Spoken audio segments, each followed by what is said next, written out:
Dash, but we're joined by Dash Talking and in the Dave. third person. That's person. weird. The way you feel.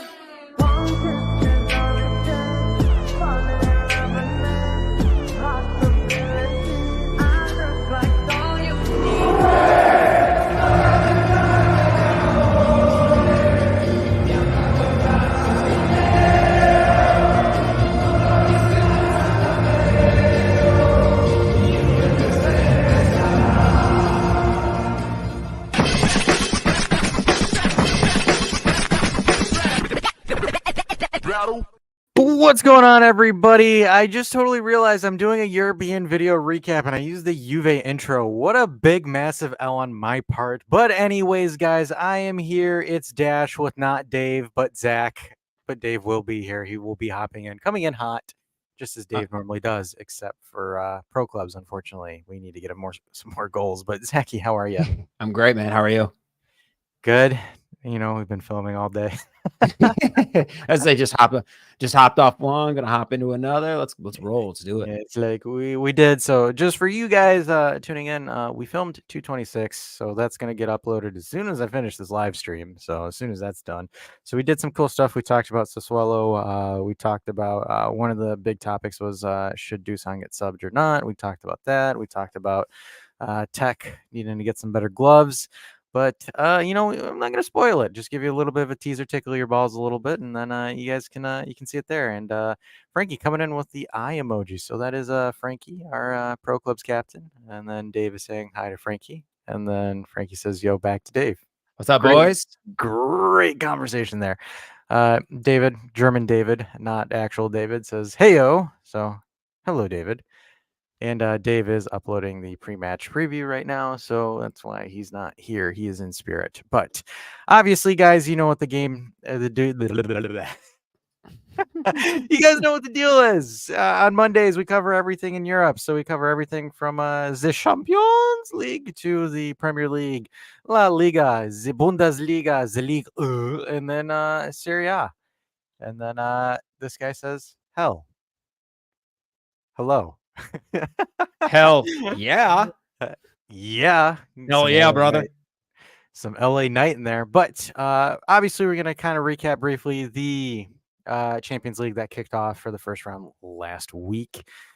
Quite some interesting matches, right? Some upsets. Some upsets. And then we had some other things as well. Obviously, we'll start with the first day. So the first day was the 19th. So I think the biggest shocker from this entire the Tuesday slot of matches was Milan versus Newcastle, right? Milan at home, in my opinion, you know, I had them rated as one of the guys to compete for the group to try to take that group with them and PSG going for it. But Newcastle essentially played Italian footy in Italy, right? Yeah.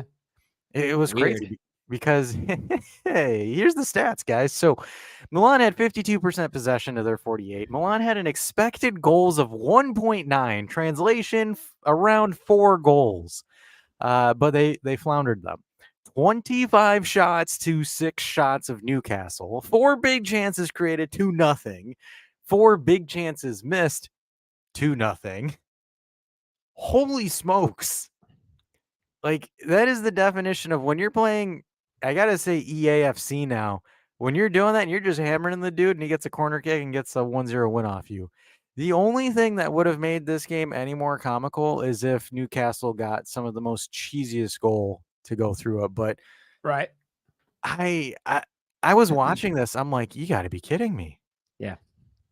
And the irony of it is, and this is where I'm going to have my Serie A glasses here, but if it was if it was a Serie A team that was, good idea.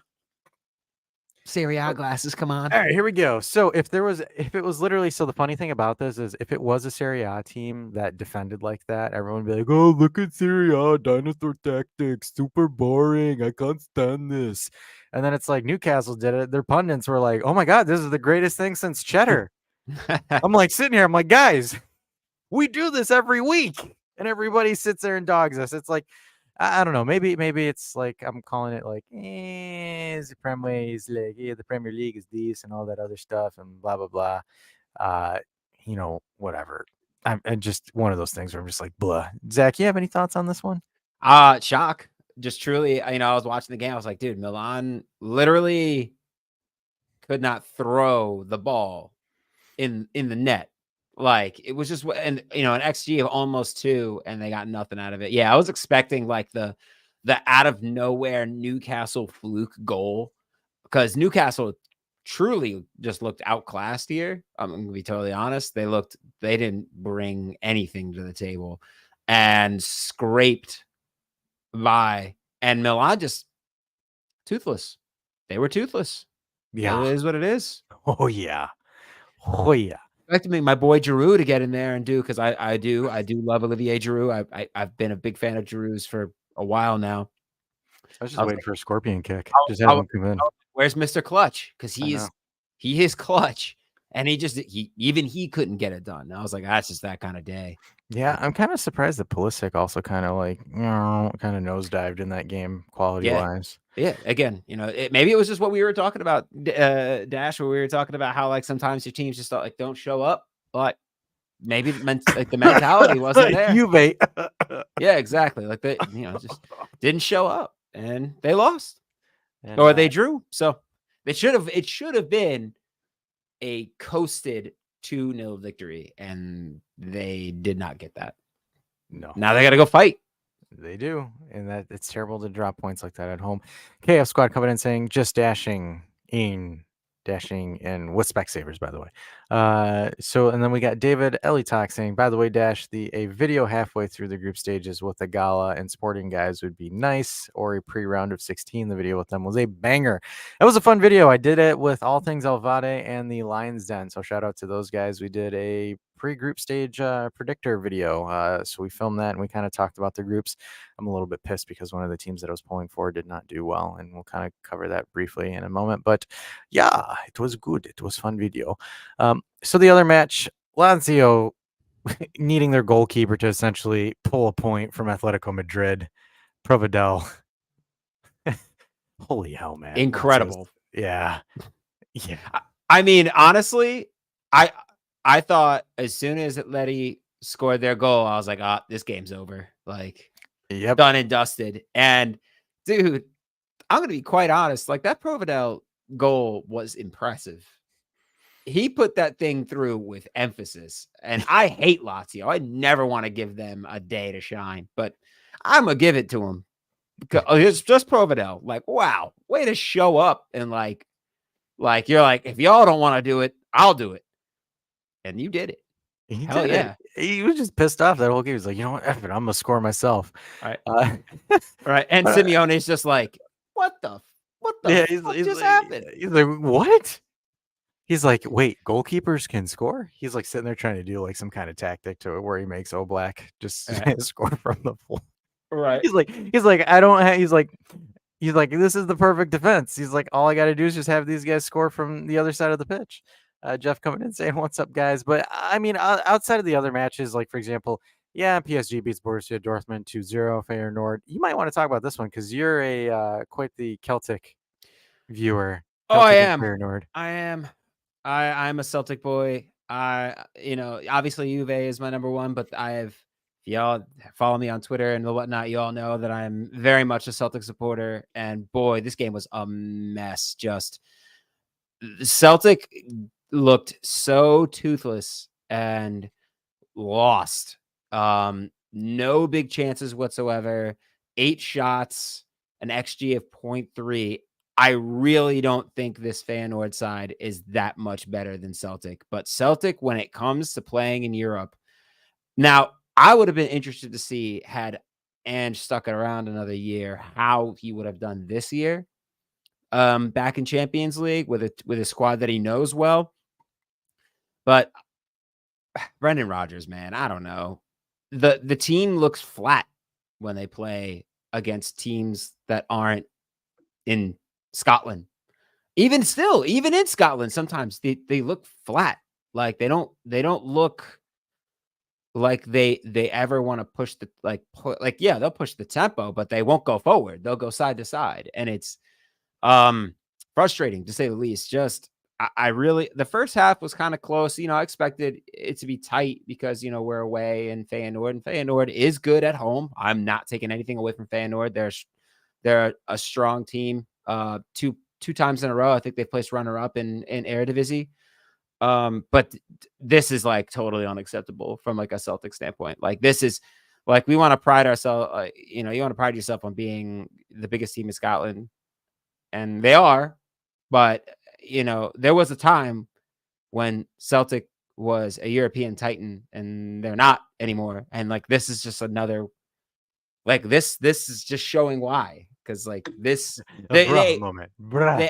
it really is like they have the squad to be way better than this. Why are we getting now? I know like we didn't no Cam Carter-Vickers at the back really hurts. He's been hurt for a while, and he like is for all those us American heads out here, he's the real deal. He's like I think he's an incredible center back.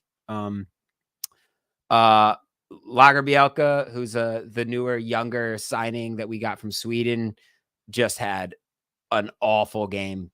Joe Hart certainly didn't cover himself in glory at all. You could say he took away Joe Hart. Yeah, he did take away my heart. That's for sure. Like, yeah, they looked toothless. Didn't know exactly how to handle or get forward, if anything. And yeah, it was just frustrating. Just frustrating. Yeah. Not even about possession, because like even when in Celtics like style of play, like last year and the year before that, higher pressing, I touched on it in the last pod that we just did. Ange Postecoglou is all about, yeah, go ahead, take chances, give it a shot. Like, you're gonna lose the ball, so you go get it back and you try again. Like, but don't rest on your laurels and just sit back and wait for something to happen. Make something happen, and they just didn't. And then Lagerbielke gets a red card. Holm gets a red card after being subbed on. Gets a red card. Like, just a mess. I don't know what they're gonna have to do, because this side, I honestly have them in the Champions League. I have them getting past in the group stage, but again, Celtic just hasn't lived up to their expectations in Champions League, and they very much probably belong in Europa League, which is shitty to say, but it's true. You okay, buddy? At this rate, they're probably not even at this rate, they're probably not even going to make Champions, Europa League. They'll probably get knocked out entirely, which honestly might not be a bad thing. I don't know. I'm not happy with. I really wasn't happy with the Brendan Rodgers reappointment. Just felt stale and Like they didn't know safe. what they were doing. Yeah. Yeah. I totally get it. But hey, here we are. Here we are. We move. It's okay. Yeah. Alrighty, so the next one is covering the next batch of matches on Wednesday, the 20th. First one I wanted to talk about is Galatasaray tying 2-2 at home against Copenhagen. And the thing is that pisses me off is our good friend Samet from the Lions Den and I were talking about this in our pre-match video that Dave is mentioning is, holy hell, like we expected Galatasaray to walk through Copenhagen, and they didn't. Ironically, they went down 2-0 within the 58 minutes of the match by Elyounoussi. Ex-Celtic man, Elyounoussi. And then Goncalves essentially makes it 2-0 there. And really, honestly, by Boe and Tete, they had to get 2 late goals just to scavenge a point from this one. Not the most ideal start, especially because how really difficult this group is per se, because you have Bayern Munich, you have Manchester United as well. But again, Man United isn't the same Man United of old in a sense. Right. But right now, both of them a point ahead of Manchester United because Bayern Munich absolutely ran riot on those boys. 4-3. Even though the scoreline says 4-3, Bayern Munich essentially was 3-1 up until the 88th minute, and then Casemiro decided to get a goal, and then Tell was like, "Oh yeah, whatever you can do, I can do better." Gets another one, goes up 4-2, and then Casemiro gets a consolation goal at the end. Man United absolutely just outclassed here by Bayern Munich. It was not even a contest, and some say, "Where's Ten Hag?" Yeah, well, it's so funny because I was listening to another podcast that I really enjoy. Now, I'm not really like a super huge I watch Premier League. I'm not a Prem head though by any stretch.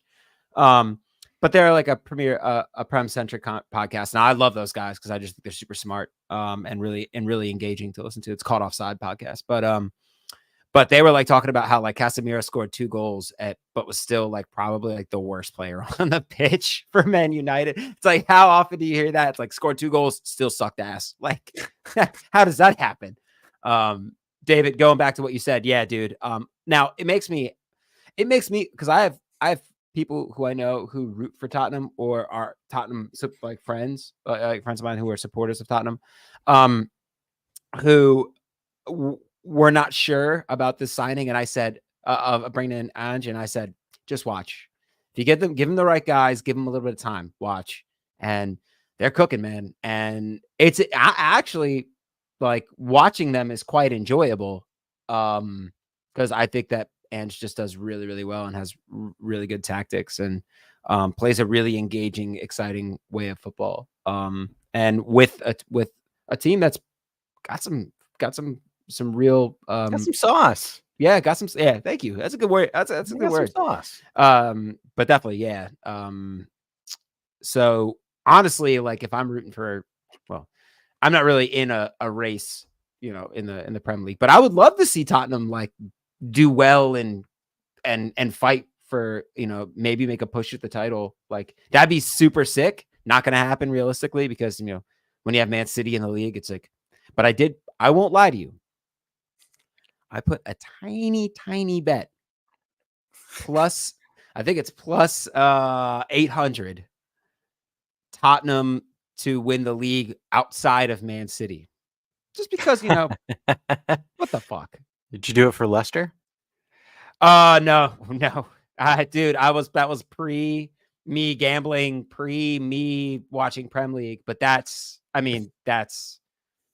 the craziness of that whole entire situation is insane. Oh yeah, City. Jeff, I'm with you. Going back to what you said, Rodgers does usually suck in Europe. He's notorious for that.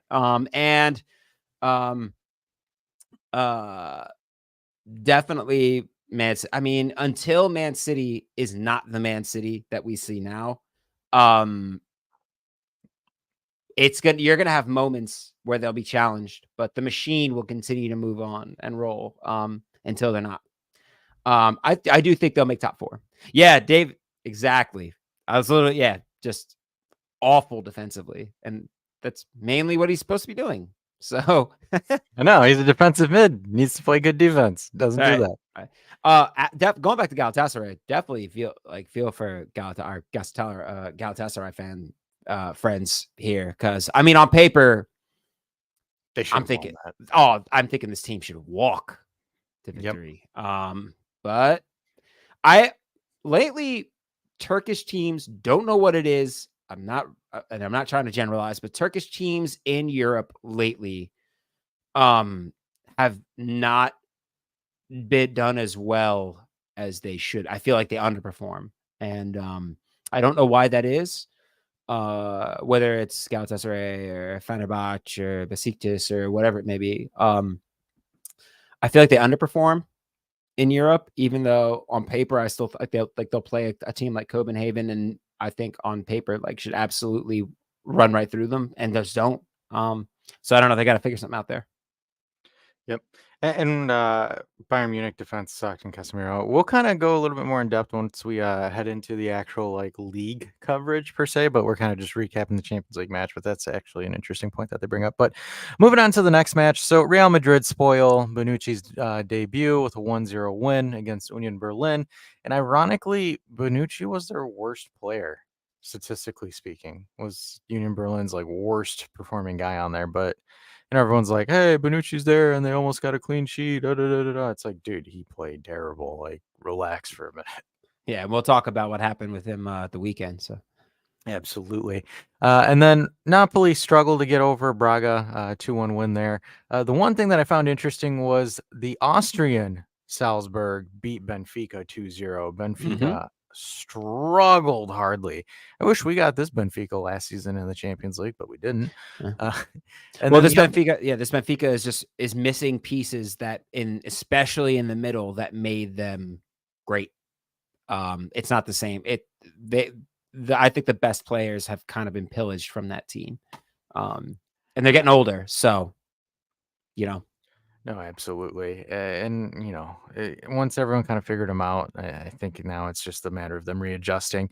The other shock of the match week or round was Inter kind of struggling against Real Sociedad, right? They had to get a last minute equalizer by Lautaro Martinez because he finally can, hit the target correctly. But Mendes going up in the 4th minute, Lautaro Martinez in the 87th. This was one of those games that kind of, I don't know, like Inter, in my opinion, the past 2 seasons have always had a clinical issue, right? Where like they would be in the game, they would create opportunities, but they were just not not just not right, not decisive, right? right, right. Yeah, no, you're 100% correct. Well, in some instances, really dominate the game. And you just look like at any given second, they're gonna put one away, and they just don't.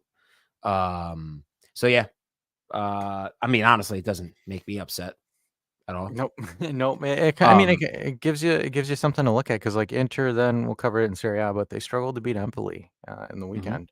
yep. So really, yeah, I mean, like, a couple of shockers, right, for the Champions League, but not really anything too crazy. There are some stuff where it's just like, "Okay, that's interesting," but, like, if we were to see, like, Arsenal lose to PSV or, like, something like that, but other than that, I think it was, like, a typical day in the office in the Champions League, not really anything too crazy. Honestly, I will say about the Arsenal performance, they looked very sharp. Yeah. They looked extremely sharp. Now, I took this game, Arsenal to win and over 3.5 goals. I did not think that Arsenal was going to be the one who put all four away. They looked fantastic. And again, this PSV Eindhoven side, you look at it on paper, yeah, of course, stacked up to Arsenal. Like we know this is a good Arsenal side, but this PSV Eindhoven side really isn't bad by any stretch. Um, I actually think they're actually a pretty solid side. They're currently first in the Eredivisie, but it was just like at this point, like Arsenal just ran them over, and it was really in the rain too, and it was pouring that day. And Arsenal said, "We don't care," and we're just clinical, pick them apart. So hats off to Arsenal for a really, really good performance for them. Yep, yep. So I think that kinda covers everything that I have. Do you have anything that you wanna talk about in the Champions League as far as matches go, or are you good? No, man, that was it. I just wanted to touch on the Arsenal game really quick, just because I I thought gotcha. I was very impressed by their performance. So Alrighty, no problem. So moving on to the our good friends in the English channel, the Brits. So covering match week 7 of the Premier League. Uh, really some meh matches and some haha matches, but I think right now kind of like the meh matches. Crystal Palace 0-0 against Fulham. Not really much there. I didn't see too much action in that one. Uh, Ludding Town. Luton Town, yeah. Our Luton Town, our Cinderella story in the Premier League. They got a point off Wolf Hampton there, which is interesting because when I saw Luton for the past couple of matches, they were just absolutely getting smoked. But it looks like Right. they're kind of finding some stride, kind of getting it together. Right. And the biggest thing with Wolverhampton is that Wolverhampton struggles to score. Yeah, That's been their problem for the past several years, like to the point where I thought for sure, like they were really close to being relegated last year, and I thought for sure that they might. Now they have players who can score. That's the thing. Cunha is a good player. I think Huang is an excellent player. On the left hand side there, Neto, we know he's been like being courted by bigger teams, but um, I took this one as a draw and that both teams would score, and I got that right. So yeah. If you ever need a parlay, just ask Zach.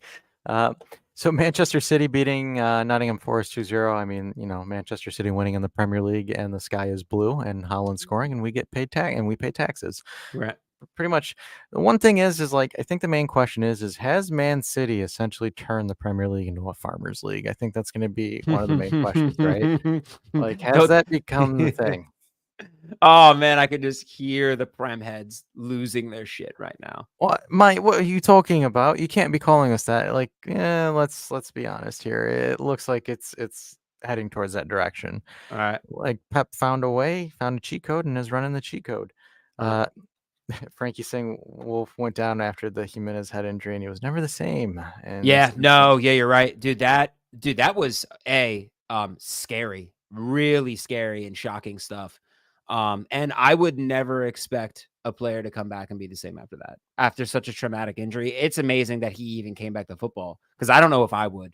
Um and yeah, they've really just not looked the same, and they've gone over. Now um they had Lopetegui as their manager, and it looked like he was gonna be continuing, and I don't think he got the support that he was, I guess, promised by the Wolverhampton, ownership when he came in, and before the season, like, right before the season started, he's like, "Yeah, I'm out." So, uh, given everything that's been tossed Gary O'Neill's way, I think they're actually okay. In fact, they've caused a couple of teams some problems. They can be sharp, but again, they're sharp up to that last point, and like you got to score goals, you know.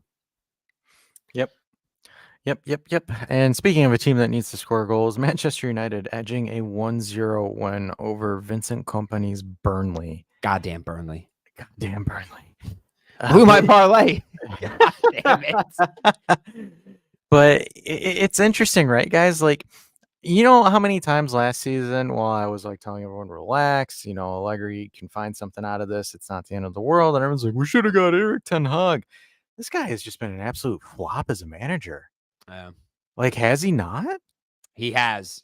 There's really no way to, like, he kind of stressed. He's kind of done, and again, I've taken some of these ideas from the Prem podcast that I listen to, where he's kind of tried to do what Ole Gunnar Solskjaer was trying to do, and like, we want to be the most clinical counterattacking team in the league, but they don't feel clinical or sharp in really any sense.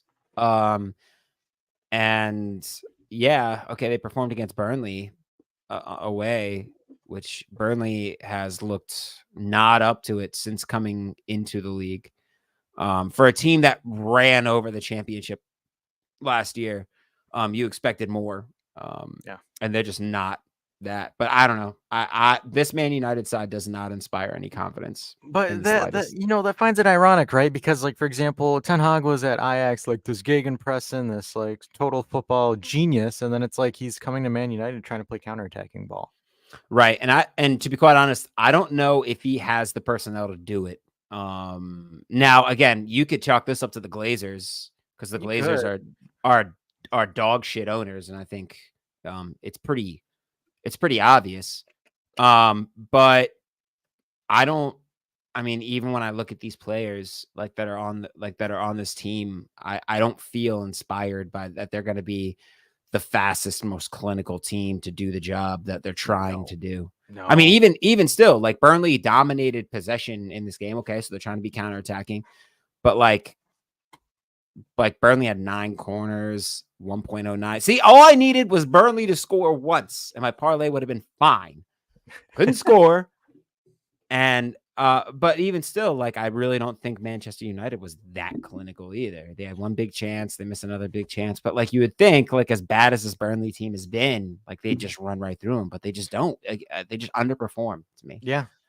Yeah, and that's the thing, right? Like, Ten Hag kind of essentially throwing Jordan Sancho under the bus.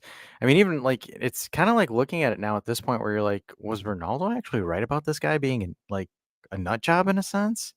Because, like, we know how like dramatic and egotistical Ronaldo can be, but like, Yeah. it's just like everything he's kind of said about Ten Hag is kind of starting to come through. Right. Well, one can be true, while the other thing can also be true in this instance. You know what I mean? Like, I do think that there's probably a little bit of honest perspective coming from both sides there. Like, I really don't. I think that the decision for Ronaldo to go back to Man United was an awful one, and that honestly falls on The Glazers. Sir Alex Ferguson, because he really pushed to make that happen. Because I just don't think Ronaldo was suited for the side. And it could be the fact that like maybe Ten Hag just this team isn't the one for him for whatever reason.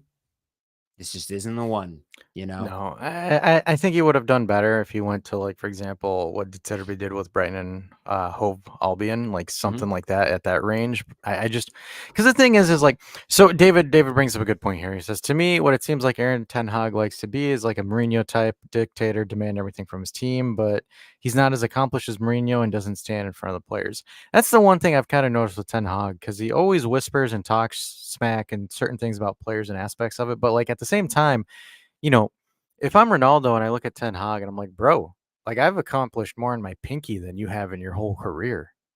Like, like chill the hell down. And that's where I think like Ten Hag is kind of in that clout where it's like, yeah, well, blah blah blah, this, blah blah that, and it's like, bro, you've only won the Eredivisie with Ajax. Like, you haven't done anything else. Like, Right. your semifinal run in the Champions League was almost 5 years ago. Like, move on.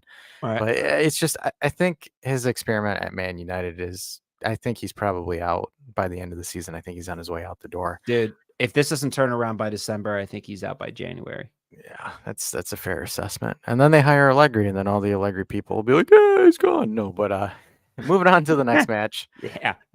We have Arsenal 2-2 with Tottenham. So this one, What a game. that was a hell of a game. Awesome game.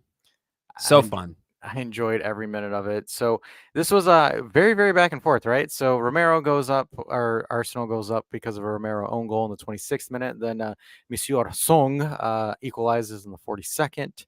And then bam, Saka gets a penalty goal in the 54th minute to go back up 2-1. And then Son with a brace goes again, makes it 2-2. It's a good point to get at the Emirates. So good continues Tottenham's form in the league, holding them at a tie with Arsenal at in fourth and fifth, respectively, at 14 points apiece.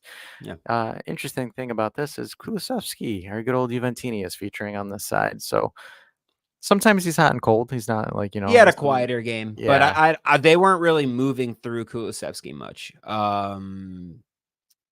They definitely were picking their moments to use Madison as sort of like the guy to get the ball to Son. And that's essentially what they need. That's all they really needed to do, because Son was so good. Just took his chances, did so well, causing a fit for the Arsenal back line. It was, and the midfield. It was wonderful to see. I love Heung-min Son. Been a big fan of Heung-min Son's for several years now. I think he should on it. Like, you know, what's really interesting. I heard of some sort of pundit talking about, I feel like Tottenham is missing a 9. Yep.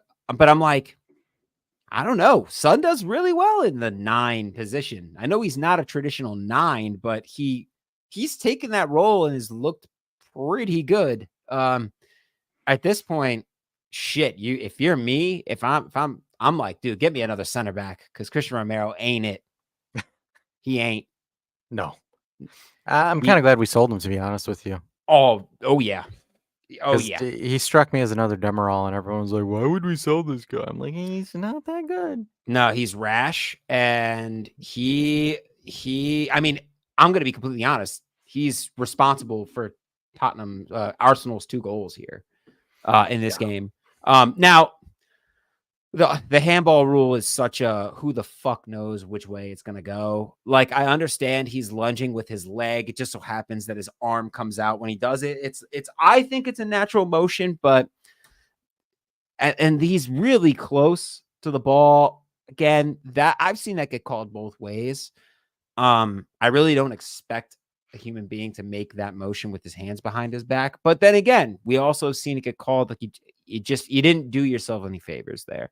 The own goal by him was just, why would awful. you stick your head? Why would you stick your leg out like that? Like, just bonehead. It's an Argentinian thing. I've seen so many Argentinian own goals like that. But otherwise than that, I think that was probably match of the weekend per se. Definitely. The next Richarlison also definitely did come through. That is true. Richarlison looked sharp. I think he was unfortunate not to get on the score sheet. Actually, As much as Jorginho made a wicked gaff to gift our Tottenham that breakaway for Son to score, he did take that. I think it would have been a goal or close shot on target for Richarlison. Very towards the end, it looked like it was going inside the post, and he just gets his toe on it enough to where it goes just outside the post. So, again, tight game, really fun game. Yeah, definitely. So this next one, this team kind of has me in a fumble, right? Because I'm like, what the hell, man? Like, they're the definition of hot and cold. So Brighton and Hove Albion, right? So they lose 3-2 to AK Athens in the Europa League, and then they come in and they beat Bournemouth 3-1 here. This this is the thing that I have with the Terry ball, right? This is my issue with it. You either win a game by 3 goals or you concede by 3 goals. You beat Man United 3-0 or 3-1, and then you lose to West Ham and just absolutely get manhandled by West Ham. So it's like I don't like obviously these guys they're not contenders, right? They might be top 4 contenders, but at what point does De Zerbi's wheels just fall off? Because like it's hot, it's cold, it's hot, it's cold, it's yes and it's no, and you're up and you're down, right? Right. It's kind of like Right. Katy Perry in a sense, but like I don't know what to take of this because everyone's like, oh my gosh, this guy's perfect for Juve. And I'm like, no, he's completely like the opposite of what Juve are. See, I want him on Juve, to be I, honest, that, see, that's interesting, but like, but go ahead. no. I think I think Brighton's failure against AK Athens comes from inexperience in Europe. I really do. They didn't look the same side. They almost looked pensive, like intimidated. And say what you will about AK Athens, but they're no strangers to Europe. So I think that they probably were a bit more prepared for the moment. It doesn't excuse their performance, but I think that might just be a growing pain for Brighton, as opposed to where they're more comfortable. And and even still, they went down here to AFC Bournemouth, but they battled back. I mean, Matoma is a wonderful player to watch. I think he's a phenomenal player. But like again, like I almost feel like after they got the sucker punch, they almost had to like settle in, and they were like, "Oh wait, we're better than this." And then it was kind of like the wheels started going, and they turned it on. Um, I no, Brighton is not a title contender. Look, like I said, no one like really screams title contender to me in this league, unless two things happen. They're on it every game, or Man City just goes through a shocking run of form. Now, Man City does have a tendency to have a little bit of a low point right around Christmas-ish. Right around that time is usually when I feel like they're most vulnerable. And I could just be blowing smoke out my ass. But just from my own understanding of watching. But my question is, where do they go from here?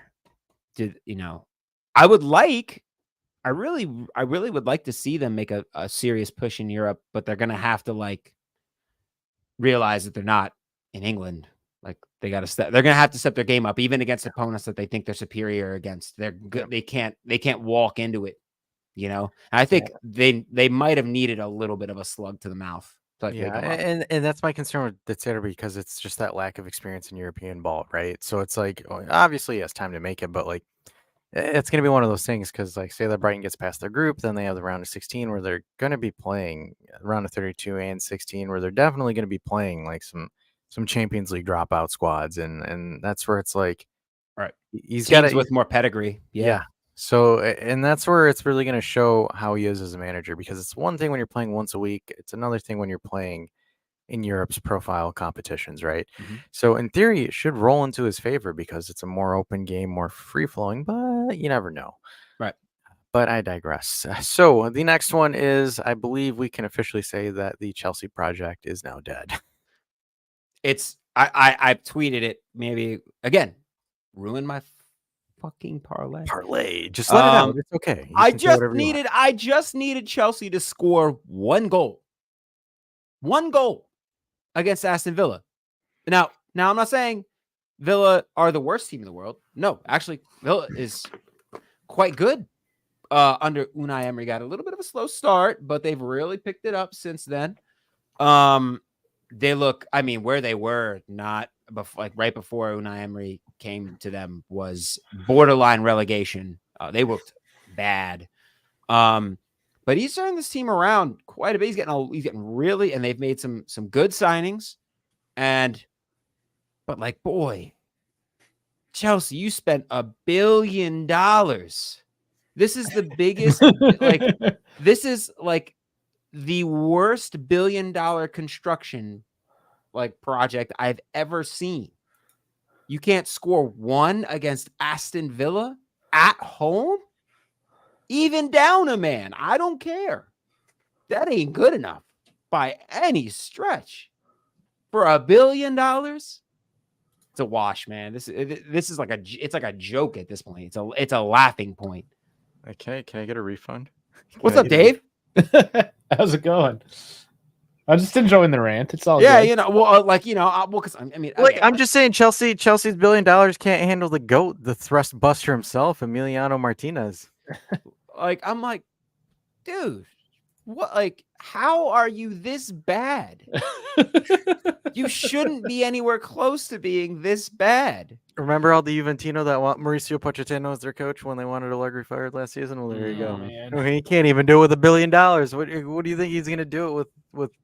And I think a lot of this is just Todd Bowley buying everybody that he can. Anybody who's got a hint of a hype on him, I got to go out and get him.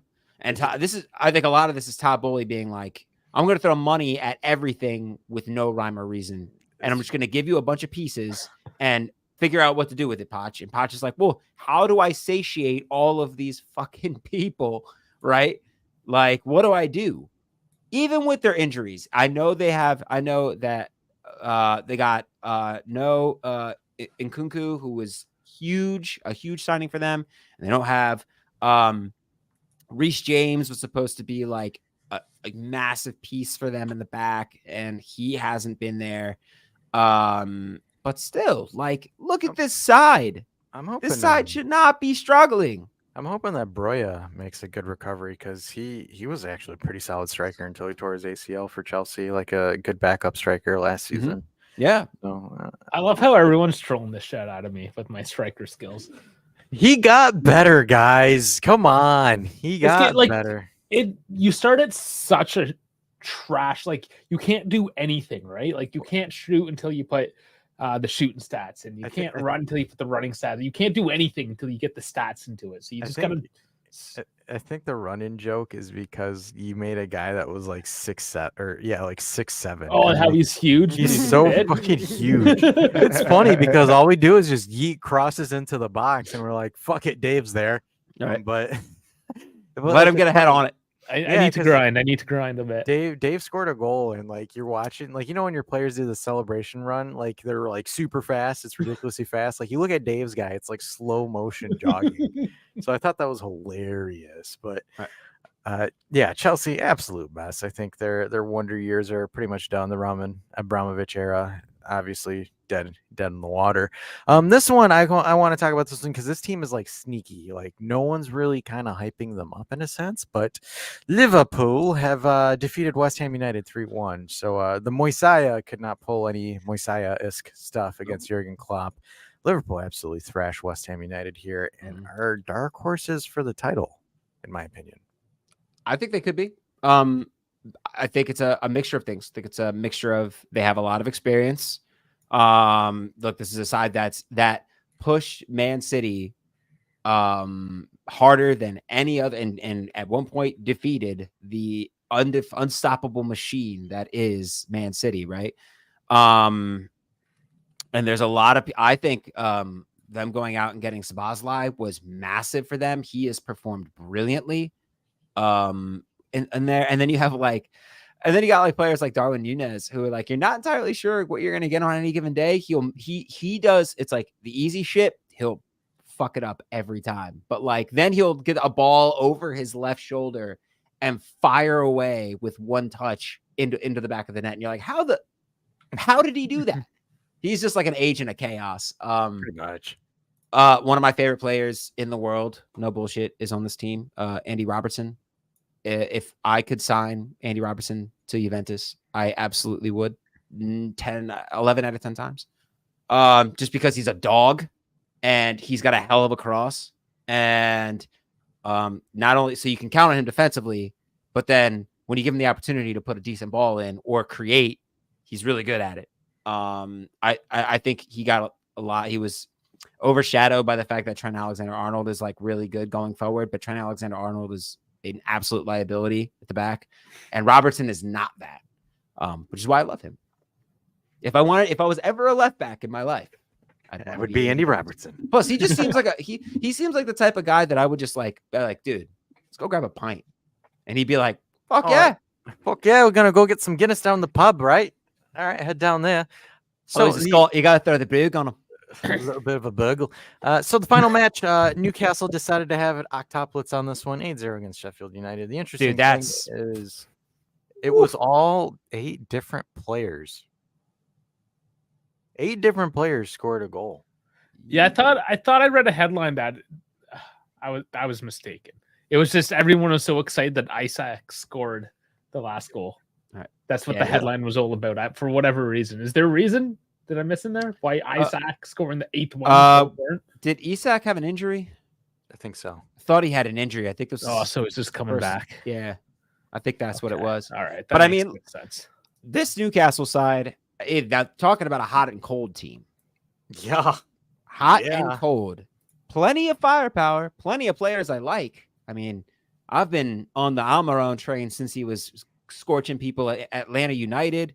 Bruno Guimaraes, as soon as he made the jump, I just fell in love with his game. Like, this team has a lot to offer potentially. I don't think Eddie Howe is the guy. I'm going to give Eddie Howe credit for what he has gotten out of this team because they are ahead of schedule as to where I thought they would be after being bought by Saudi Arabia. But man, 8-0.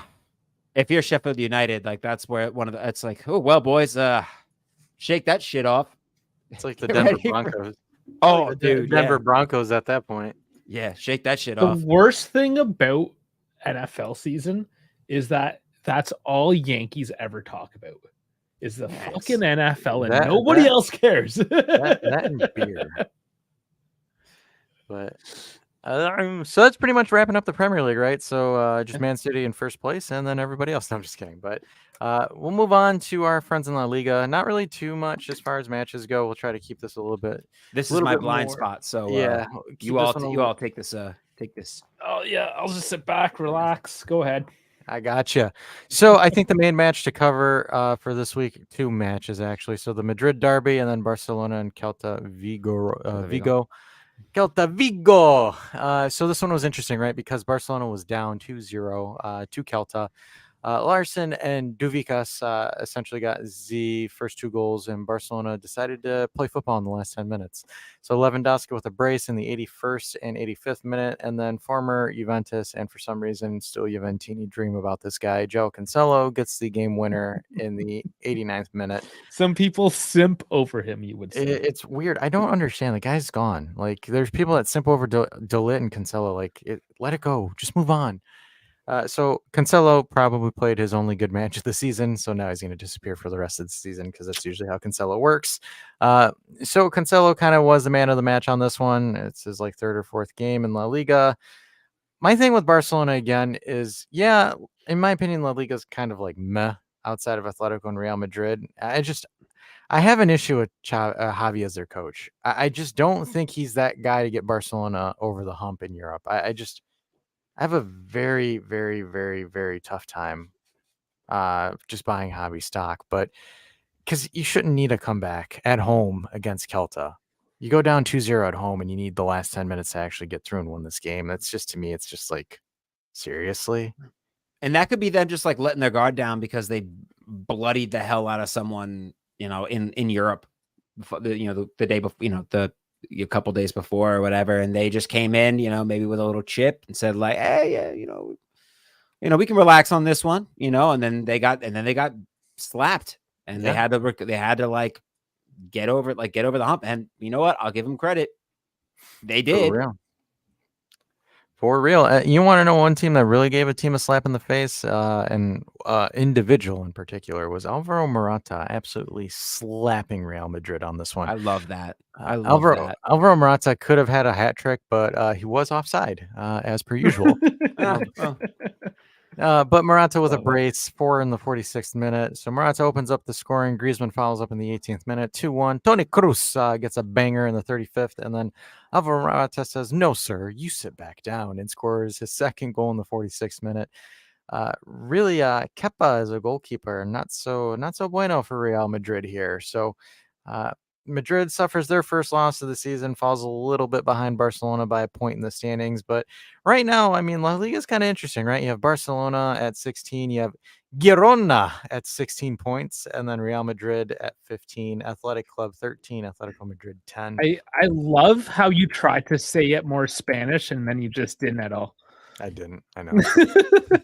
I gotta keep you guys, just make sure you guys aren't lacking. I need to purposely mispronounce something just to make sure that Dave's paying attention to the stream.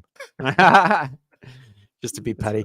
But other than that, there wasn't really any other matches in La Liga that's like, hey, I'm gonna sit here and break this down with you guys to just in respect of people's times. But again, if there's any match of the week stuff that you want us to cover in depth, just slap it in the comments and we shall cover that for you.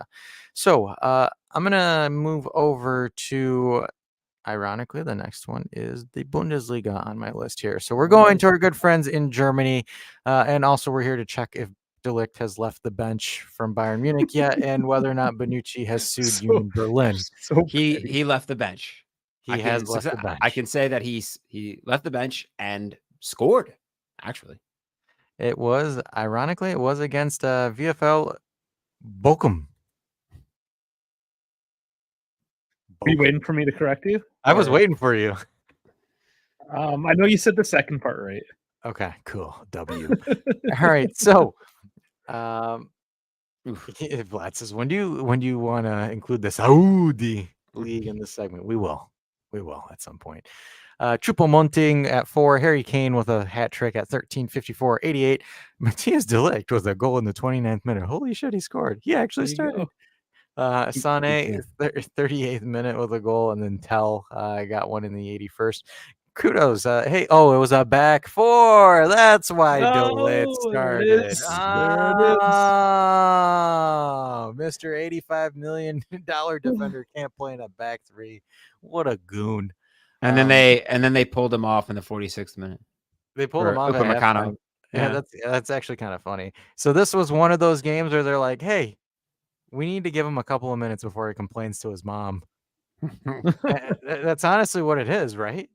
Yeah, in a sense. It's like you have that toddler, like, for example, you have that kid in your classroom that's like being a pain in the ass, but like at the same time, you like have to let him have his like 10 minutes of free time where he'll tell his parents. So like this is kind of De Ligt in this game where you're like, all right, go do your 15 minutes of free time and we'll pull you back out. It's honestly what it is, but hey, De Ligt got out. He finally got his permission slip signed and he left the bench. But look, I mean, obviously Tuchel is not a big fan of him. He said it openly. I'm not a big fan of De Ligt and how he plays. He's way too mistake prone. But I mean, with the team that they're playing against, they're a relegation battle team, so it kind of makes sense. Give him his minutes, rotate the squad, and move on from there. But yeah, De Ligt did play, everybody. This is not a drill. Borussia Dortmund edge out Wolfsburg 1-0. Leipzig with a 1-0 win against Mainz. Leipzig? Oh, against Mönchengladbach. Mönchengladbach. Close. You're close. I didn't want to say it because Dave was going to harpoon the shit out of me. It's fine. I have to do it once in a while to keep you honest. Yeah. Augsburg with Mainz. They won against them 2-1. So I'm going to let you go with this one, Zachy boy, because you've got some stuff about Bonucci with Union Berlin versus TSG Hoffenheim. So I watched this game because I put money on Hoffenheim to win, and I was right. I hit my parlay. No, not a parlay, just a straight bet. But no, Hoffenheim are quietly a really strong team in Germany.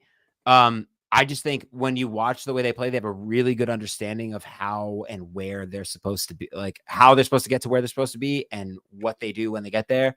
And they caused Union Berlin problems. Like, and Berlin, like in the second half, really kind of dominated possession, but really never looked entirely threatening or convincing. It says that they had a 1.62 expected XG, but I really wasn't convinced by Union Berlin outside of, I would say, like Josip Jaranovic's performance. The team was pretty flat, didn't really do much of anything. Bonucci got himself a nice penalty for basically pulling down Kramaric as well. So I think it was Kramaric goes to, he like takes the ball off his chest and like, I'm pretty sure he's just trying to like flick it and, or like get a foot on it. And Bonucci just yanks him down. And then he's like, he's like, what do I do? And, you know, he didn't win the whole thing. Like, but no, it was a penalty. Like it really was. And Kramaric makes him pay. Shortly thereafter, Bayer scored. And then they almost, but just slightly outside of the box, there was almost another penalty. But he was just outside of the box. But at no point did I really feel like Union Berlin was gonna. Now I know Union Berlin was playing in Europe, and Hoffenheim wasn't. And I thought maybe, you know, Berlin might be a little leggy or tired. And they kind of looked it again. Outside of Juranovic, I really wasn't. I didn't see anything from Berlin that really made me feel like they were ever going to threaten. Hoffenheim were organized, and all it took was a few minutes of them just dominating possession and putting the pressure on the back, and that was it. And managed by an Italian who's from the United States, Pellegrino Matarazzo. So Italians stay winning. W's. So the final match I'm going to really kind of touch on this one, and this is going to be the team that you guys are going to want to watch this season in Germany. It's Bayer Leverkusen with the former Spanish, or technically not former, but the Spanish legend Xabi Alonso has absolutely just done bonkers for this team, right? This team is offensively the most deadliest team in Europe right now. I believe they are nearly 20 goals in this season, and it's only been 5 games. It's one of those things where if they don't score 4 goals, something is wrong with this team. But this team has been ridiculous offensively, like absolutely outrageous. If they have an expected goals of 3.64. They know what they want to do tactically, and they do it. They have the personnel to do it. Like, this is a strong team. When I look at this, especially just the front, you know, I mean, when I look at that triangle shape of midfield into the forwards and wingers, that is a strong team. In fact, here's your betting tip for me, for all my betting folks out there.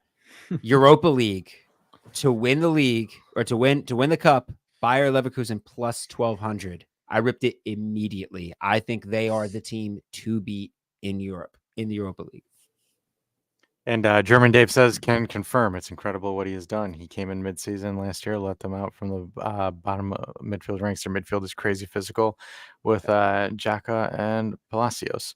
But so if you look at this, so here's their recent games. So the goals that they've scored: 4.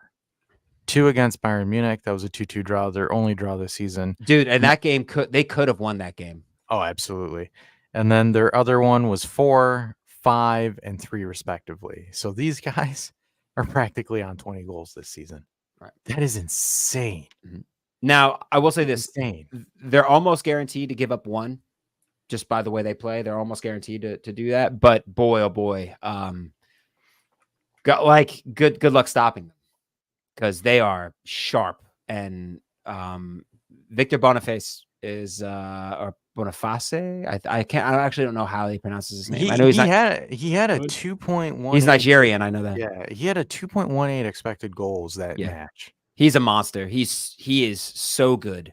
When he's on his day, he is so good to Can watch. we sign him? I will send Dusan to Leverkusen for Boniface. No, I'm dead serious. I mean, he's a phenomenal ball player. Like- I mean, he's the next generation of great African players. For sure, he is the new generation. He's that generation, like that new generation of great African players. Yeah, he's one to watch. He's 22 years old. I mean, he's Yeah. young. That is insane. Yeah, it was only onward and upward for him. He's going to get For poached real. by a bigger team. Oh, absolutely. It's guaranteed. Unfortunately, it's not going to be us, but One can dream. Yeah, one can dream. As David says, he'll cost $1 million after this year. Hopefully, Oh, Dusan jeez, scores like a decent amount, and we can just pawn him off to Chelsea for $100 million and then buy Boniface. Like, Yeah. Oh boy. Hey, I'm gonna start doing the for sale signs for Dusan. Hell yeah, this guy is literally something that if you gave Allegri Boniface, he would cook 100%.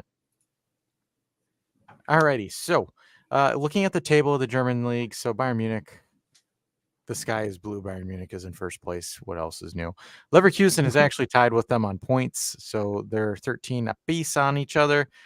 Stuttgart is in 12 points right behind them, tied with Leipzig and Hoffenheim, and then Borussia Dortmund in 6th place. Dortmund is just at this point, ever since Klopp left, they've just not been the same team at all. The team that used to be the Bayern Munich killer. But dude, you know what's crazy is that they did.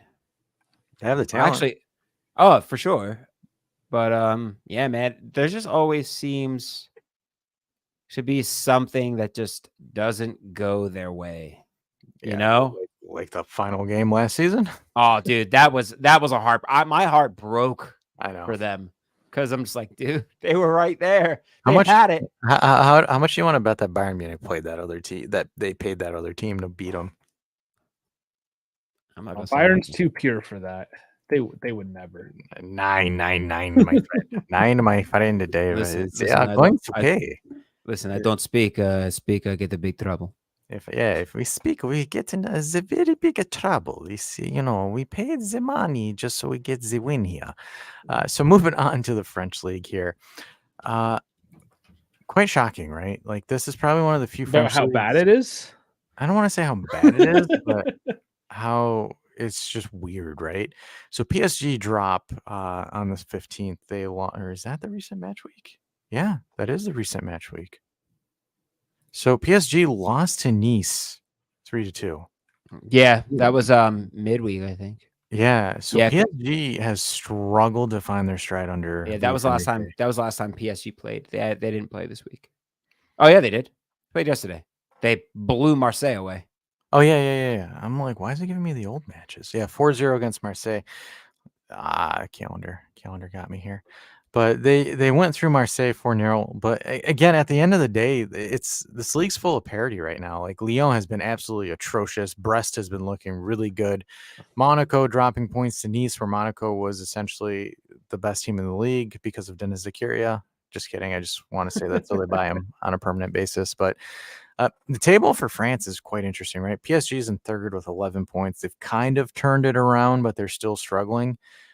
They've allowed 6 goals this season, even though they've scored 14. And I've always made this argument. This season is going to be the season of how far Mbappe can take this squad.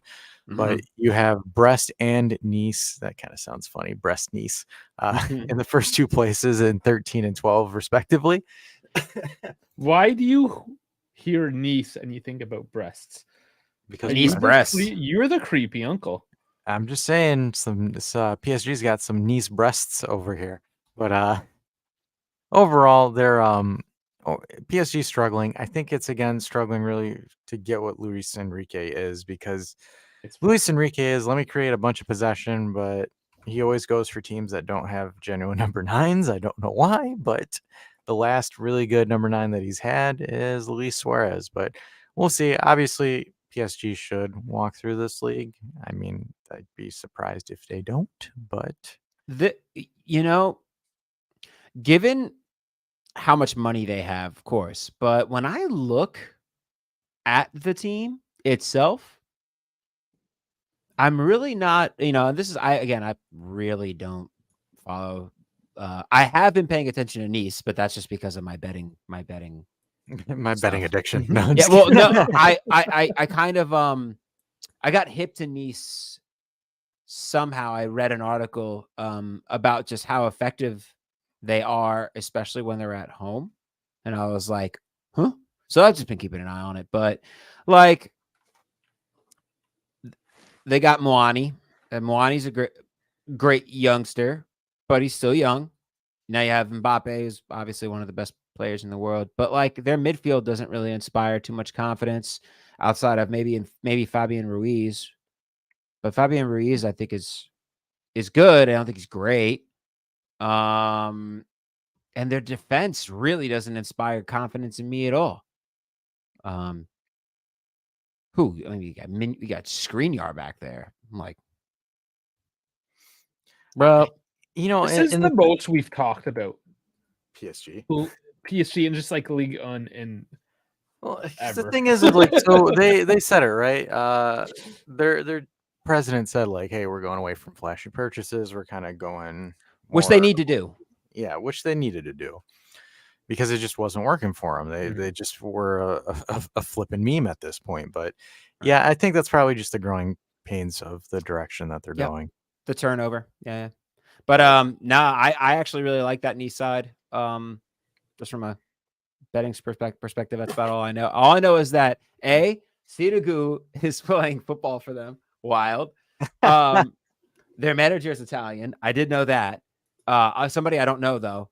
I know that Juve is looking at Kefren Turam, which would that's a lot in the news right now. Right, and I've only ever heard good things about him, so maybe I will start to pay attention.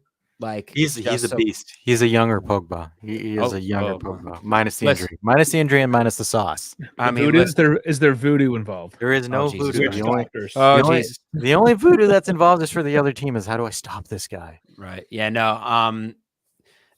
I think Nice has a shot at doing really well this year. And honestly, though, on paper, I think that quietly, Monaco have sauce. I think they got good players. They've got the greatest central defensive midfielder in Denis Zakaria. Like they have the GOAT. I don't even see this man listed on their roster. Denny Z. I don't even see him. He's there. Oh, there he is. I see him. He's there. I got him. I just want any Monaco fan to watch this video. He is the greatest player ever, and you guys should make your loan an obligation and purchase him. I need that 20 million. But like outside of that, like I mean, I like Wilfried Zingo. Zingo's there. You got Takumi Minamino is a good player. He's there. And they got Balogun. Balogun I think Balogun will shine there, to be honest. He should. I think he should. No, man, I think Monaco has a shot at it.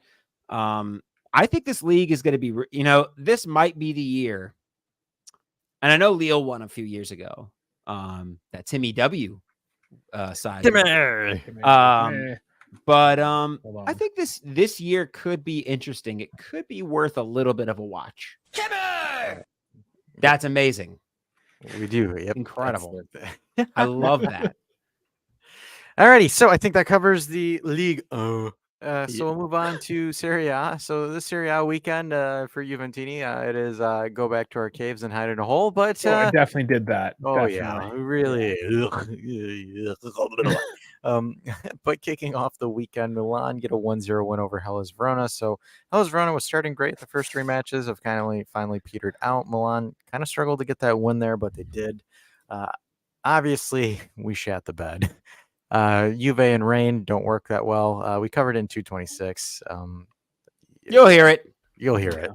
Unless Dave wants to say something about it, but yeah, Dave, what do you think? They're trash in the rain. They can't handle it. They're a bunch of pansies. Toughen up. It's just a little bit of water. Get on with it. Live from our Canadian correspondent, Dave says, "Toughen up, you pansies." Freaking embarrassing. It's just rain. It's just water. It's like when you're driving in the rain. You're like, it's just rain. Now, don't drive like a jackass, but you're supposed to drive like a jackass anyway. Exactly. But it's like just rain. Mentally, people change, and they're those horrible. They are those horrible drivers in the rain on the road that you're talking about, just in footballing terms. Yeah, I'm the Chiesa in the rain. Like I'm just like I'm still doing it. You go faster. Yeah, I'm just like, fuck it. I'm fine. Like, don't drive 10 miles below the speed limit. Yeah, I was gonna say, yeah, they it turns out Miles an hour. FIGC did some drug testing on the Juve squad after that match, and it turns out Tech was busted with THC in his system. Yeah, high as a kite. Smacked. Smacked. Just absolutely just blasted. He's like, oh, that's my bad, dog. That pen hit me harder than I was anticipating. He got the same supplement that Pogba did. So the next match, that's the fine thing, right? We can laugh about it. We're not going to sit here and be like, Listen, this is a joke. The club is a joke. Our club's sick. like I was telling Dash, 226, Dave, dude, I just had to the game was so atrocious, in certain aspects that I just had to laugh. It was that bad. Yeah. It was just Yeah. it's just one of those days. Just one of those, start singing the fucking. I was like, I mean, it is. Yeah. I was like, at this point, I'm like, hey, the worst thing, the silver lining of this game is that Federico Gatti apparently now has ability, striker ability. So now, if anyone wants to know, you can play Gatti as a number 9 because he can hit bangers. Hell yeah, let him fire away at the other end. I give him permission. I give him permission. If we're down on strikers, Allegri can just put Gatti in as a 9. He's got a better foot than Dusan from that range. Man, that's it's like that song is just a 3 dressed up as a 9. Unfortunately, he's a 4, but if anybody knows that really old. Yes. You do that? I don't know that one. But I'm gonna it's an 80s hair rock. Okay. No, yeah, all right. I don't know. I feel like Jeff, because he's from Florida, knows this song. Jeff, can you confirm? Okay, let's see. I got to see who it is. All right, well, Dave's looking that up. It's Trooper. It's from Trooper. Jeff definitely knows what this is. Okay. Cool. And it's just one of those things. So, and the next match of Saturday was Sarri's Bolds versus Monza, and they just cannot get a win to save their lives right now. Lazio apparently beat Napoli, but can't beat Monza. So Lazio tie 1-1 against Monza. Absolutely nothing there. The Sunday matches were a little bit more interesting-ish. Inter kind of really struggling against Empoli here. They get that 1 goal. It's an absolute just belter from Federico DiMarco. I really see Jeff knows. This is hard. This is hard, right? I gotta call balls and strikes, but right now I think Federico DiMarco is making a case for himself being as one of the best left wing backs in the world right now. Yeah, I mean he's up there because there's not much it's Inter, right? But at the same time, holy hell, this man has been flipping good. Yeah, I'm not going to argue because it's true. I hate to admit it. It is, yeah. And I've said this on the pod before, but I have a friend of mine who's a Roma fan, so he doesn't look at Inter quite like I do. And he's like, "Yo, DiMarco's a good player." I'm like, "Shut up! No, he's not. He's shit. He's garbage." Yeah, in reality, I know he's good. Okay. Because that was outside of the box and just absolute screamer. I'm like, I saw that. I'm like, fuck. I just need him to do that when he's in an Italy shirt. Yeah, right. Yeah. I need just like Immobile, how he doesn't score. What's with it when they show up to the Italian camp that they're just absolute trash. Yeah, I don't get it. And then also Jan Sommer, great gamekeeping. Really great gamekeeping. This game stopped a top bins corner kick by Empoli there. Overall, I mean, they're the team to beat. And when you have wingbacks that's contributing, if your strikers aren't scoring and your wingbacks are scoring, that's really fucking hard to compensate for in Inter right now. It's despite the draw with Sociedad and they struggled to Empoli, they still found a way to do it. And it's kind of like that. We dominated, Inter struggled. I'm not saying oh my gosh, I personally, if Juve played Inter, I think we would be a great matchup for these guys.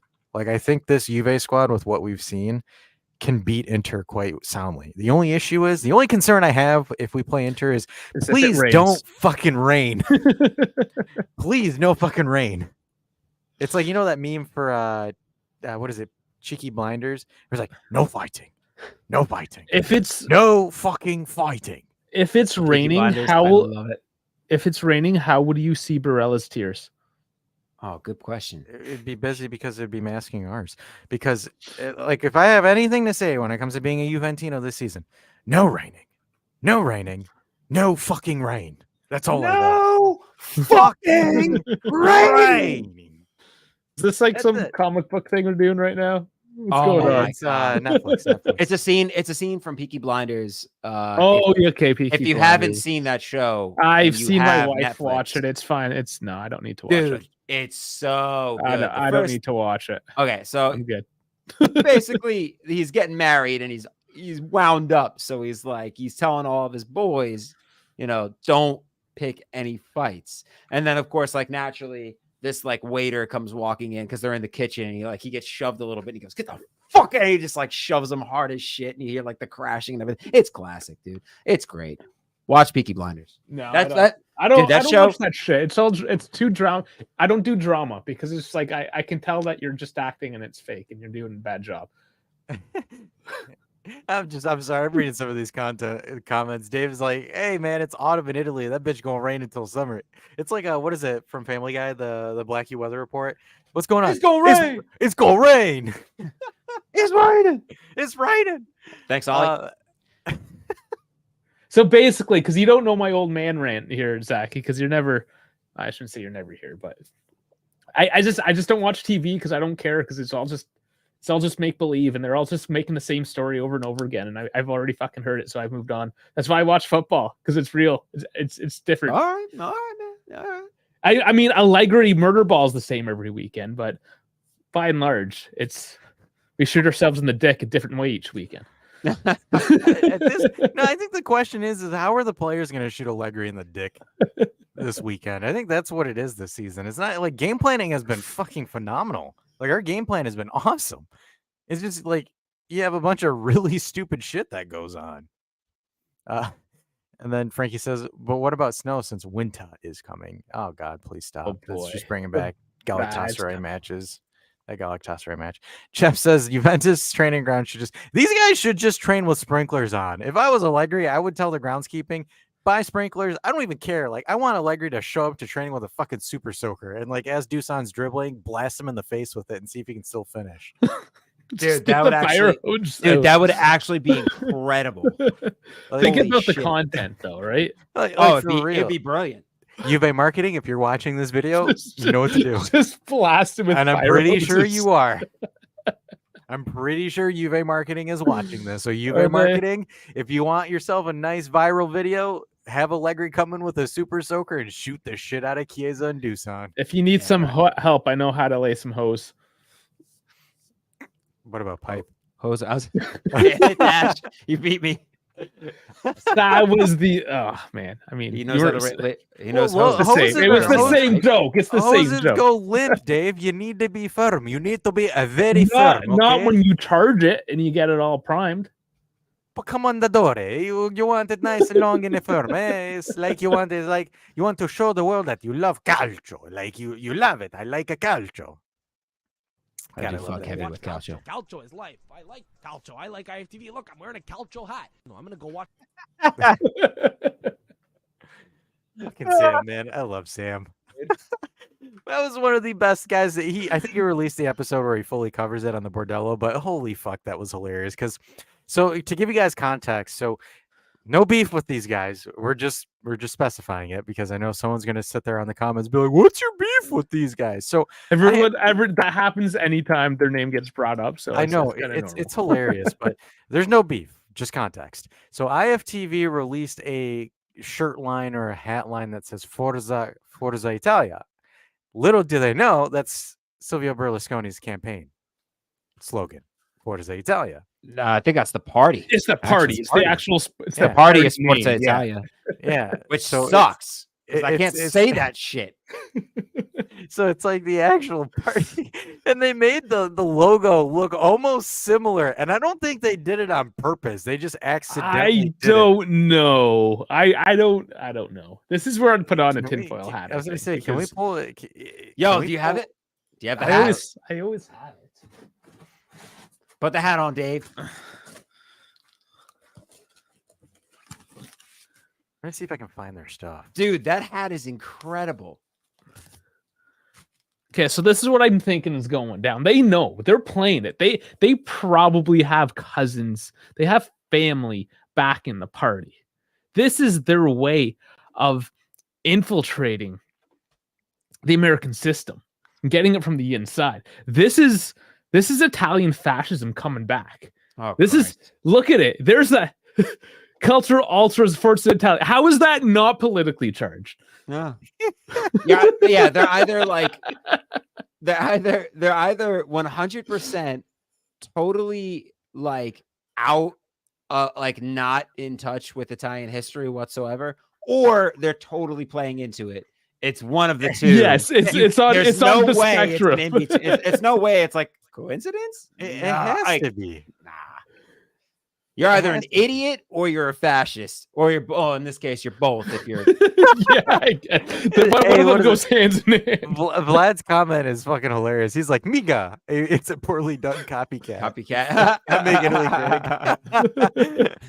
big. You know, I'll actually show you guys the Sam clip. I got it here on Instagram, and he doesn't mind if we share it. Sam loves it when people share it, but holy hell, this shit was bunga bunga in hell. Oh my god, it was hilarious. Like I cried laughing when he did it. I like messaged him like, Sam, this is probably some of your best work ever. And he's like, Dash, you know, thank you, man. I appreciate it. Like, I love you, buddy. And I'm like, all right, Sam, I love you too. Here we go. See if I can play merch the line. They have a new Calcio merch line. It says Forza Italia on their merch. They have Forza Italia hats, like the political party, because they sell to people who have been half lobotomized, who have no idea in they see that. Oh, Forza Italia, bro. They'll see that and they'll know that I want Italy to do well. Forza Italia. But they don't know that it's Silvio Berlusconi's political party, bro. I don't think it's fucking slap a picture of Silvio Berlusconi pulling his dick out on a shirt. Because that's basically what you're doing. If you wore that shit in the wrong town, if you wore that shit in Livorno, like a communist town in Tuscany. Oh, yeah, you'd be fucked. Accosted, legitimately. And the thought of a guy from, I don't know, Philadelphia going to Livorno with an IFTV Forza Italia hat. He's like, bro, I'm in Livorno. I'm going to go watch Calcio. Calcio is life. I like Calcio. I like IFTV. Look, I'm wearing a Calcio hat.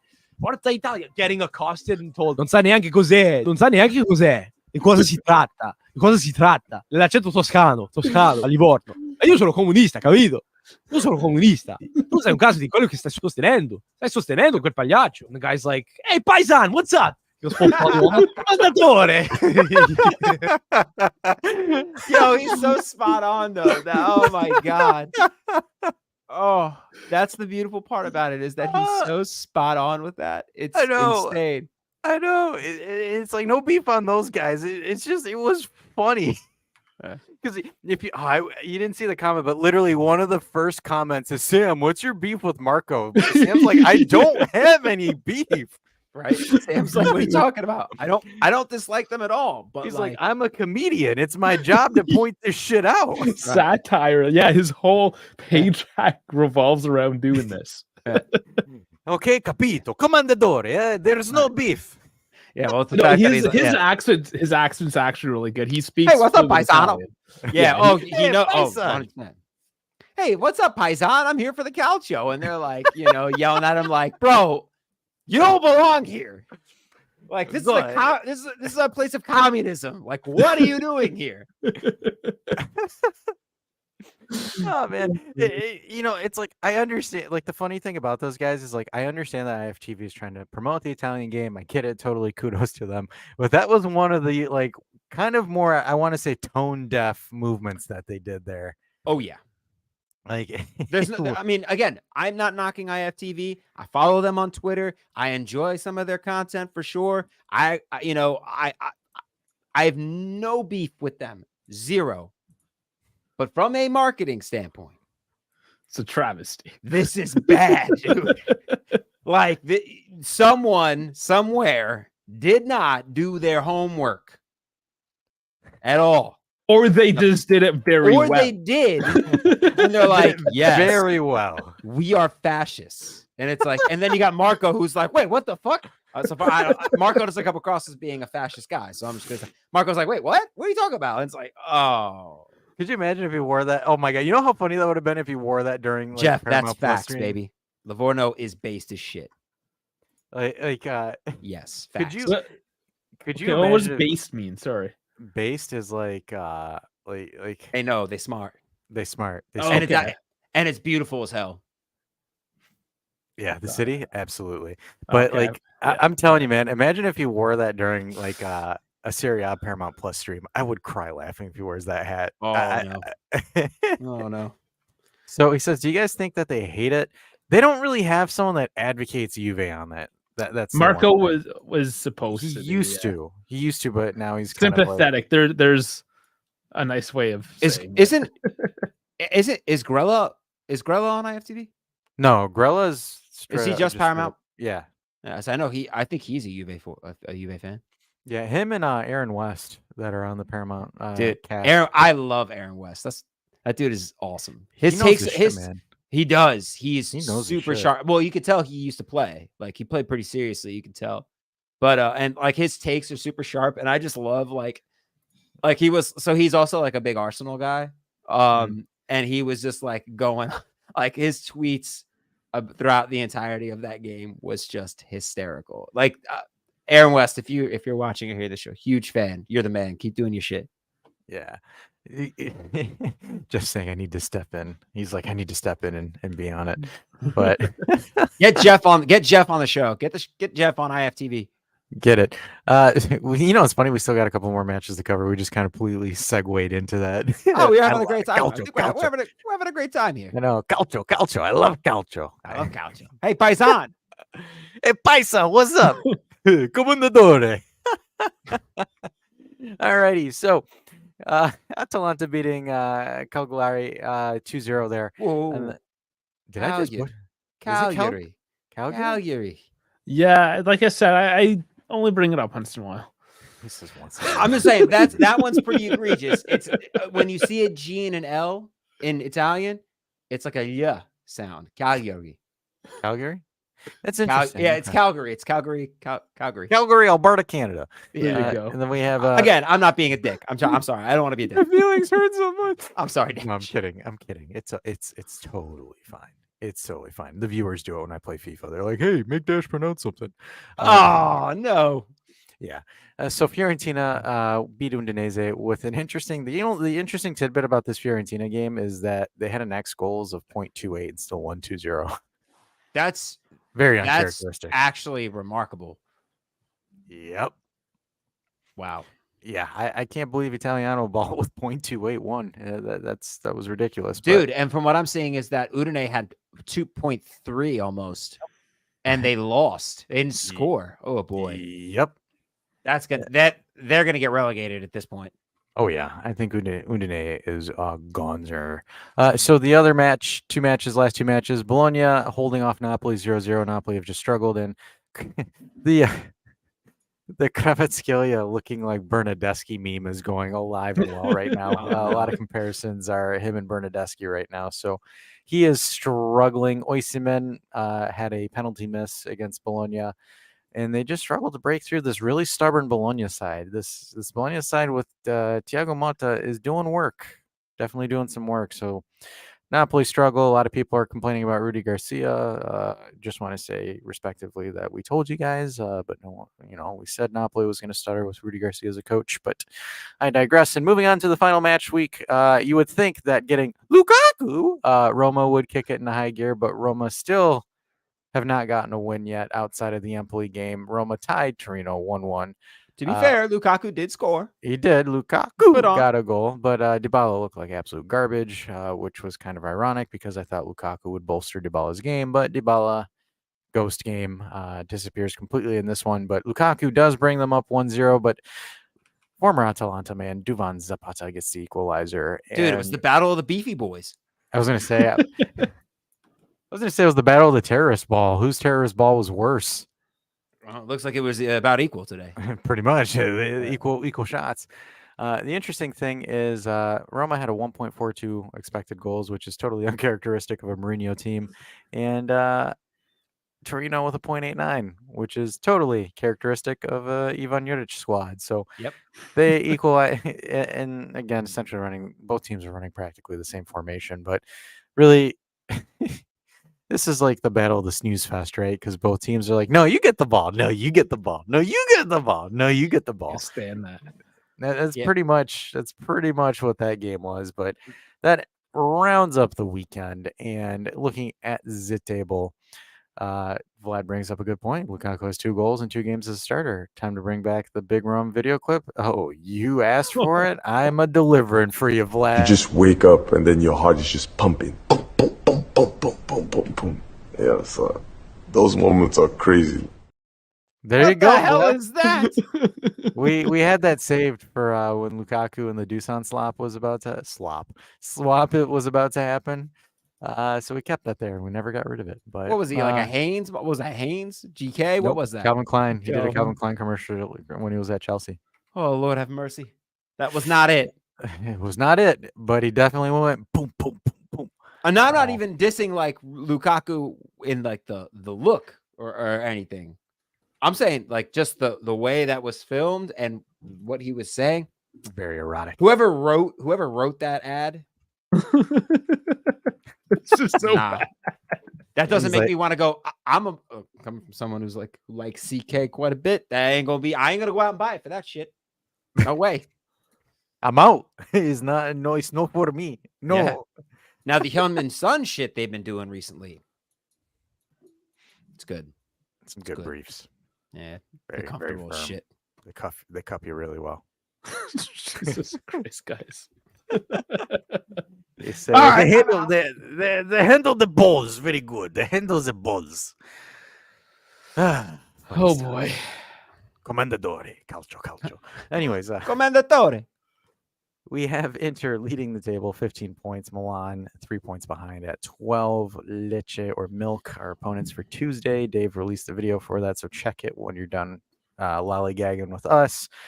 I still have to upload 226, but I just need to upload it. No editing, because Zach and I did an awesome job. Woohoo! Juve in fourth place with 10, tied with Italiano balls at 10. Atalanta with 9 points. Napoli with 8. Frosinone with 8 points as well. Torino with 8. Really, I want to say, from 9 to about third is all within a 3-point gap. So anything can happen. For the love of God, we checked the weather report for tomorrow's match against Lecce with Dave, and there is no rain. So I Sunny think and 75. sunny and 75. So I think Which I is think we're good. 23 degrees for normal people. Yes. Because my idiot American brain can't comprehend. Although I was in Ireland this past summer and I got used to it. Did you get used to real food? Yeah. Although, you know what? I will say this. As someone who enjoyed my time in Ireland, those motherfuckers love frying shit. Oh yeah, it's They because it can, absorbs yeah. all the alcohol. Yeah. But They that love being it. said, like their fresh lamb, even their potatoes, is like Oh yeah. they make the potatoes, bro. simple potato so delicious. Oh, well, absolutely. they And their damn- milk. Yeah, I mean their butter, their milk products are so creamy and delicious. Yeah. Okay. Some of the best ice cream I've ever had in my life, hands down. In Ireland? They're cattle, dude. They're dairy. Ireland incredible. is Dublin, and the rest is a farm. Yeah, it's Dublin like and the rest is it's a like farm. Dublin, Cork, and green emerald, beautiful place. Just Yeah, pastures. it's amazing. My brother-in-law married an Irish lady, and we went out there for a wedding. All right, Jeff. tour. Fair enough. Yeah, it was good. Frying shit's a Great Britain thing. Yeah, no, it kind of is. Honestly, that wouldn't surprise me at all. And that was just, and I could just be like, and that wasn't all the food I had. Certainly not all the food I had. I just a lot of it. For when I got back, and now I know my I'm a little bit limited because I don't eat meat and stuff. So, but I eat fish though. So like, I had a lot of fish and chips, which was great. And then I was like, I kind of don't want to eat fish and chips for like a while. Yeah, that's hard. It's hard to be a vegetarian if you're in basically not India. Well, that's true. I mean, like honestly, like I can go to Italy and feast. Well, they have a lot of vegetables still. Yeah, you can still eat well, but I mean, a lot of it still is so much revolved around Meat-based, meat. right? Yeah. Yeah, and that's just but you know they've gotten pretty good at you know, especially considering we weren't in some of the areas that we were in. We weren't in the most I guess like metropolitan areas, you know. Yeah. Definitely like as we went further west, it gets pretty rural. But even still, a lot of restaurants with plenty to offer that weren't meat based. A lot of Italian, a ton of Italian, like Yeah, that's Immigrants. everywhere because Italian is just the best. Yeah, we go fucking at, well, no, I'm talking like, dude, like straight off, like people off the boat, like Jesus Italians. Christ, Jeff. I'm not saying that in like a derogatory way. Look what That's not derogatory. Like, Jeff here saying it in a derogatory oh, way. see, I'm not saying that. God.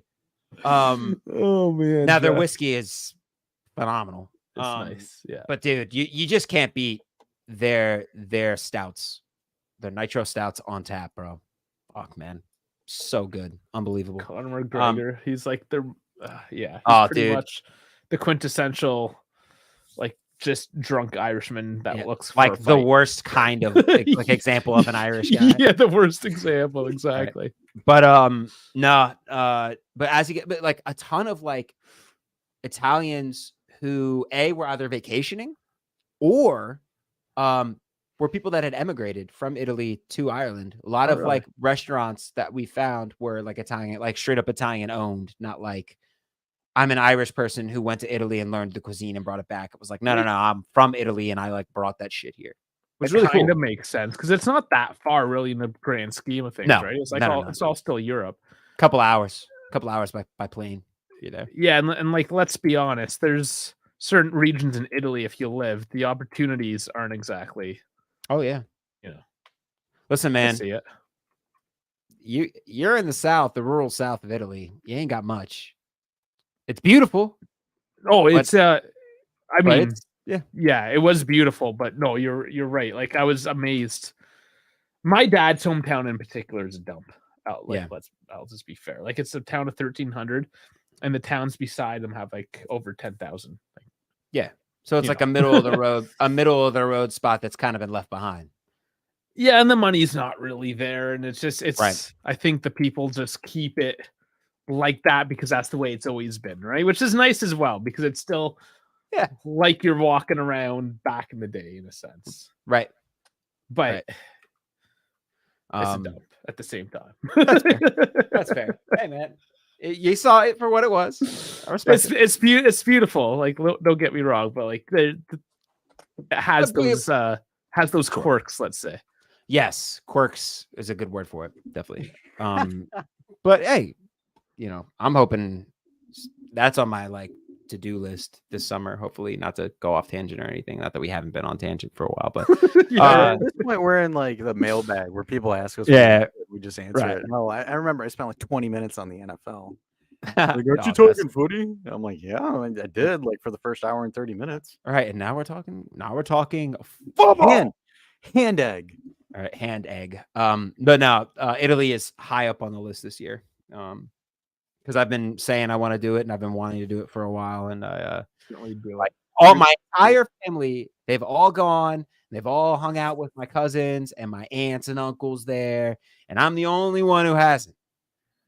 So you know what that means, Zach? This is the perfect time for a social experiment. We're gonna buy you the Forza Italia stuff from IFTV. Oh, and God. you're gonna go to Livorno, and you're gonna just wear that shit and just go to random spots. In Livorno? Oh my God. I will get accosted.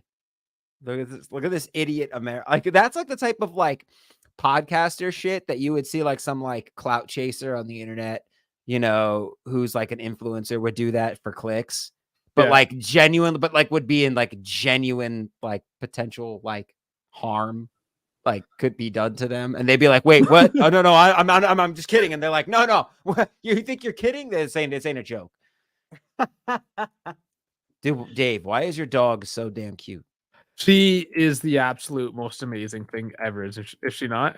She really is. I just want to like reach through the screen and just she come here, baby, come here. Yes. Come on. She's like, no, Dad's talking. I don't want to come out. Dad. Come alone, she's preggers again. She is. Oh yeah, come here. Show everyone your teddies. She's got the milk and boobs. Yeah, she got the milk and boobs. Yeah, see, she's just super sucky. She's not coming up. Yeah, that's okay. She just has her head in my lap, but she's my baby. Dude, she's adorable. Yes, show your nose. She's like, Dave, you got to pay me for that camera shot. Yes, I know. And her daughter is her daughter here? No, her daughter does it just as bad to me. Yeah, I remember when his cat used to just hop on his lap midstream. That used to be funny. Sometimes still happens. Yeah, Oh, dude, she is just too cute. Ah, yeah, he knows. I was like, Everyone loves you. I was like, what are you gonna do? Dogs in Forza Italia. Oh, jeez. Get a Forza Italia dog collar. Oh God. If Albanians immigrated to Ireland, that would be a disaster. I don't They know. probably have. They probably. Anywhere Albanians immigrate to, it's a disaster. You get filled with Bens and hookah lounges. They probably No, run only the ca- local crime syndicate. Oh God. Yeah, you get your own like Splinter Cell version of Taken. Oh God, dude. I hope there aren't any Albanians in here. Oh, there's a couple. You know, you got me. I can make fun of myself. Dave said I could go to Palermo next year. Sicily. That is a very nice place to go to. Yeah, I would love to go there. Yeah, Jeff, get out of that disgusting Florida panhandle and go to Italy. It's totally worth it. The leather crocodile boots are actually classy. Oh yeah. Influencers like Sturka or Sneeko. NFL rugby. NFL American rugby or women's version of rugby. Kind of like a cross. No, well, I don't know. I'm not gonna hey, I'm not gonna diss women's version of rugby because it's pretty intense. Dude, any kind of women's sport is intense. Yeah, I will never ever dunk. I might never dunk on a women's sport, especially in the fact that I grew up watching and cheering all my sisters do it and kill it. You know what I mean? And hey, they're remarkable athletes who would make me look absolutely fucking foolish. You know, my favorite is watching women's footy because they are so damn aggressive. Like the amount of hair pulls. I remember I've reffed a couple of them.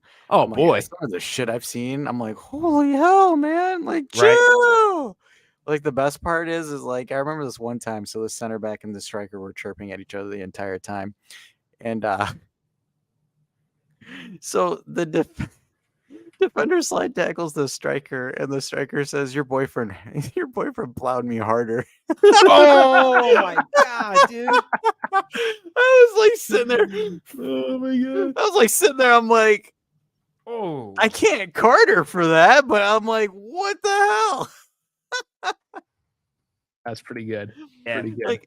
Yeah, that's like some serious smack talk right there. Like, Holy I'm shit! like, oh my god! And to be honest with you, like, I always have like this like thing where it's like when I'm playing a game against like a co-ed game, like, dude, I always get trucked by the girls, man, because it's like they come at your blind spot and they just like hip check you, and at the same time, I'm like, where are you coming from? And then they're like super aggressive. I remember this one time, I'm like, I was running and this girl set a screen and I just ran right through her, and I'm like, and then she like springs back up and she's like, dude, I'm good. I'm like, okay. Because like the poor girl was like a twig, and I'm like sitting there, I'm like, oh my gosh, because I'm like, I'm 6'1", 200 pounds, and like she was like maybe $120, Right, and 5'1", so I'm like, oh no. But dude, like some of these, they're aggressive as hell. Like, holy hell. There's this one girl that used to play at there's this one girl that used to play on the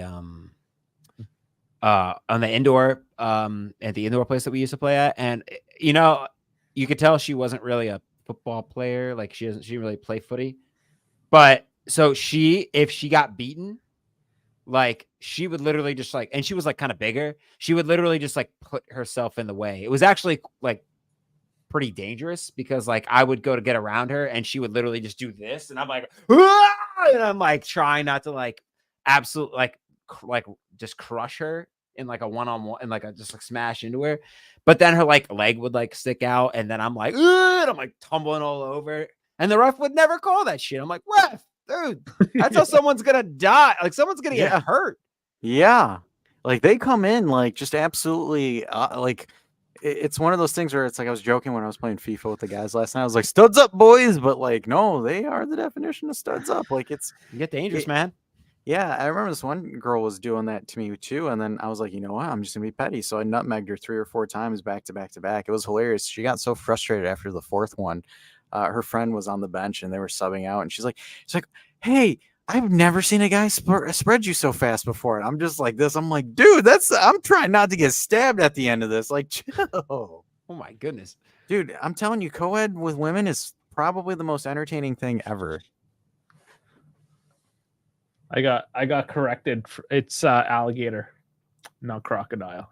Yes, that's true. You got it's the Alligators- alligator. Can you not alligators- use crocodile? Like, is it just shittier leather? What's the problem? No, with it? no. Florida only has alligators. Alligators. But what if I want a crocodile? Like, is there a difference? You got to go to Africa. Crocodiles are. Africa. No, I'm talking about the I boots. always Like I when you always when you get this kill mixed them, up. like when you kill them and you put them into a boot form. Which one gives you a superior product? Oh, I don't know. Well, we're on the internet. Somebody's got to know something. All right, Chef, so let me know. crocodiles are generally saltwater. Well, they can live in all types of water. I don't know enough about this topic. I'm right now. looking this up right now. I always get this wrong. Okay, so alligators are dark color with broad, rounded snouts and are usually found in freshwater. Crocodiles are grayish green and prefer coastal, brackish, and saltwater habitats. They have a narrow, tapered, triangular snout. Vlad absolutely checked my ass. He's like, Dash, women are made to birth children. Your trucking won't phase her that much. Don't get ahead of yourself. There goes my confidence for the week. And you're a bitch. Yeah, I know. But you know, it's the thing. It's just like, for example, it's my play style, right? Because like I'm not really that much of an aggressive player when I play. So like for me, We it's can like, tell. thanks, Dave. Ooh. Thanks, buddy. Because Thanks, like Dave. I always got that thing where it's like, bro, my insurance doesn't cover all these injuries. I have work in the morning and I have podcasts I got to film. Could you imagine? Oh yeah, sprained my ankle. Sorry guys, can't film a TG podcast.